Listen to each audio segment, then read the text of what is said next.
செடி கொடியன் பொருள் என்று நினைத்திருந்த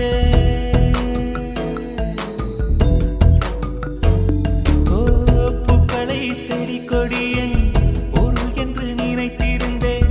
பூவை உன்னை பார்த்த பின்னே பூக்களின் மொழி அறிந்த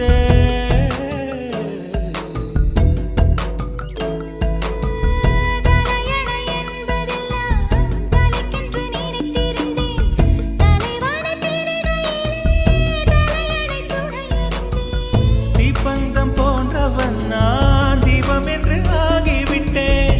புயலுக்கு பிறந்தவன் நான் தென்றல் என்று மாறிவிட்டேன். கருங்கலை போன்றவன் நான்